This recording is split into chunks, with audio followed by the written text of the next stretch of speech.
Online class में आप सभी का स्वागत है। जैसा कि हम पिछली क्लास में हमने स्वरों का वर्गीकरण पढ़ा, तो स्वरों के वर्गीकरण के बाद व्यंजनों के बारे में हम पढ़ेंगे। देखो, जैसे कि वर्ण के दो भाग थे, स्वर और व्यंजन। स्वर के बारे में हम पढ़ चुके हैं और आज जो हम स्टार्ट करेंगे वो करेंगे व्यंजन के बारे में हम पढ़ेंगे। तो व्यंजन की सबसे पहले परिभाषा आती है कि स्वरों की सहायता से बोले जाने वाले वर्णों को, स्वरों की सहायता से बोले जाने वाले वर्ण व्यंजन कहलाते हैं। अगर आता है कि व्यंजनों में किस स्वर का प्रयोग किया जाता है, तो हम बोल सकते हैं कि ए स्वर का प्रयोग होता है। आगे आता है कि व्यंजन की मूल व्यंजन वर्णों की संख्या कितनी है। तो मूल व्यंजन वर्णों की जो संख्या है वो है 33। मूल व्यंजन वर्णों की संख्या है 33। तो 33 ये जो है 3 वर्गों से मिलकर बने होते हैं। 33 जो वर्ण है ये 3 वर्गों से मिलकर बने होते हैं। नंबर 1 है स्पर्श व्यंजन, दूसरा है अंतस्थ व्यंजन, तीसरा है ऊष्म व्यंजन। तो स्पर्श व्यंजनों की संख्या, कई बार पूछा गया है प्रश्न कि स्पर्श व्यंजनों की संख्या कितनी होती है, तो स्पर्श व्यंजनों की संख्या होती है 25। आगे ये भी प्रश्न पूछा गया है कि अंतस्थ व्यंजनों की संख्या कितनी होती है, तो इनकी होती है 4। आगे ये भी प्रश्न पूछा गया कि ऊष्म व्यंजनों की संख्या कितनी होती है, तो इनकी जो संख्या होती है वो होती है 4। अगर इनको सभी को ऐड कर दिया जाता है, जोड़ दिया जाता है, तो ये जो है 33 बन जाता है कि 25 और 4 29, 29 और 4 33। तो हम मूल व्यंजन वर्णों की जो संख्या होती है वो होती है 33। आगे तो हम सबसे पहले हम पढ़ेंगे स्पर्श व्यंजनों के बारे में। तो हेडिंग डली है स्पर्श व्यंजन। स्पर्श व्यंजनों के बारे में हम पढ़ेंगे और हम जानते हैं कि स्पर्श व्यंजनों की संख्या कितनी होती है, 25। तो इसमें जो है स्पर्श व्यंजनों में 5 वर्ग होते हैं और 5 वर्गों में प्रत्येक वर्ग में जो है 5 वर्ण होते हैं। इस प्रकार से जो है 5 वर्ग 1 2 3 4 5 और प्रत्येक वर्ग में जो है 5 वर्ण होते हैं, 1 2 3 4 5 और 5 पंजे 25। इस प्रकार से जो है सभी हमारे जो स्पर्श व्यंजन हैं उनकी जो संख्या कितनी है, 25 है, जो आप देख रहे हैं। तो आता है कि कै वर्ग, हम इसको किस प्रकार से तालिका बनाई गई है इसको मैं समझा रहा हूं, ठीक। कि कै वर्ग, सबसे पहले जो है हम उच्चारण के बारे में पढ़ेंगे इसके कि कै वर्ग जो है उसका उच्चारण स्थान क्या है। कै वर्ग का उच्चारण स्थान क्या है, आया हुआ प्रश्न है कि कै वर्ग का उच्चारण स्थान बताएं। तो कै वर्ग का जो उच्चारण स्थान है वो है हमारा कंठ्य। कंठ्य की परिभाषा है कि वायु जब जो है कंठ से निकलती है, ये जीवा जो है कंठ को हल्का स्पर्श करती है, तो उसको जो है क्या कहा जाता है, कंठ्य कहा जाता है। दूसरा वर्ग है हमारा चय वर्ग। पूछा जाता है कि चय वर्ग का उच्चारण स्थान बताएं। तो चय वर्ग का जो उच्चारण स्थान है तालव्य। जब जो है जिन व्यंजनों के उच्चारण में जीभ जो है तालु को स्पर्श करती है, जीभ जो है किसको स्पर्श करती है, तालु को, मतलब कि जो ऊपर वाला, गले के ऊपर वाला जो भाग होता है, ठीक, जीवा का जो है पिछला, तालु का पिछला भाग जो है जीवा उसको स्पर्श करती है। जब जीवा जो है तालु को स्पर्श करती है तो क्या कहलाते हैं, तालव्य कहलाते हैं। आगे हमारा टै वर्ग। टै वर्ग जो है ये जो है मूर्धन्य कहलाता है, या टै वर्ग का जो उच्चारण स्थान है वो है मूर्धन्य। जब जीवा थोड़ी मुड़कर मूर्धा को स्पर्श करें, ठीक है, कि हमारा जो ऊपर वाली जो गले के ऊपर का जो भाग होता है उसका आगे का जो है हमारी जीवा जब उसको स्पर्श करती है तो वे क्या कहलाते हैं, मूर्धन्य कहलाते हैं। बोल कर दे सकते हो टैट है, टैट है, ठीक है। आगे हमारा तै वर्ग। तै वर्ग का जो उच्चारण स्थान है वो है हमारा दंत्य। बोलकर देख सकते हो तैथ है, दैथ है। जब जो है जीवा जो है दांतों, ऊपर वाले दांतों को स्पर्श करती है उनको जो है क्या कहा जाता है, दंत्य कहा जाता है। आगे हमारा पै वर्ग। पै वर्ग का जो उच्चारण स्थान है वो होता है ओष्ठ्य। जब बोलकर देख सकते हो पे फे बे बे भे मैं, ठीक। तो हमारे जो जब हम उच्चारण कर रहे थे तो दोनों होठों का आपस में संपर्क हुआ, मिलाप हुआ, मिलन हुआ। तो होठों के मिलने पर जो व्यंजन आते हैं वे होते हैं पै वर्ग के अंतर्गत आते हैं। तो देखो हमने वर्ग के बारे में पढ़ चुके हैं कि इनका उच्चारण स्थान क्या है, ठीक, और उनकी परिभाषाएं।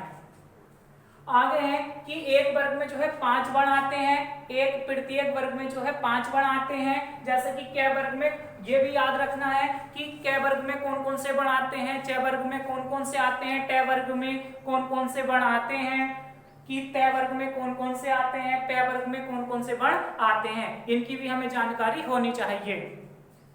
तो कै वर्ग में कौन कौन से वर्ण आते हैं, कै खे गे घे अण।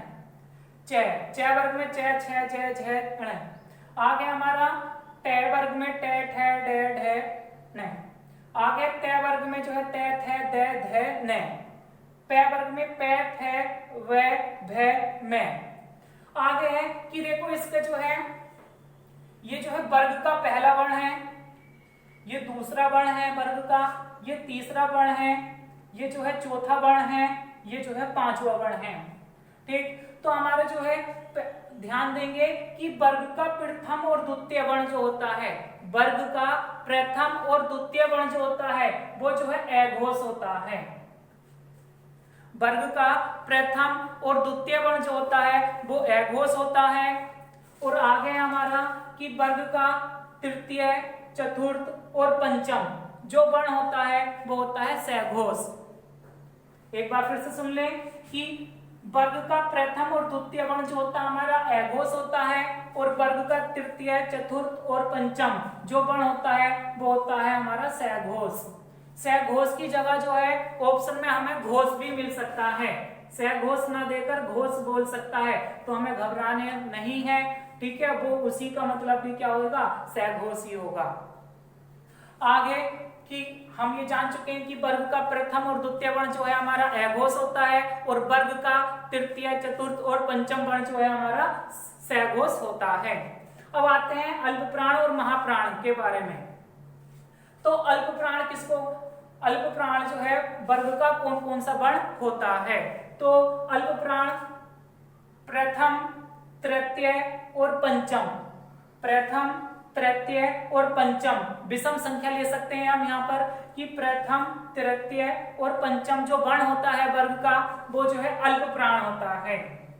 वर्ग का प्रथम, तृतीय और पंचम जो वर्ण होता है वो जो है अल्पप्राण होता है, और जो हमारे सम वर्ण है, दूसरा और चौथा जो वर्ण है वे हमारे महाप्राण होते हैं। तो अल्पप्राण कौन कौन सा होता है, वर्ग का प्रथम, तृतीय और पंचम वर्ण, और हमारा महाप्राण जो होता है वो होता है द्वितीय और चतुर्थ वर्ण जो है महाप्राण होता है।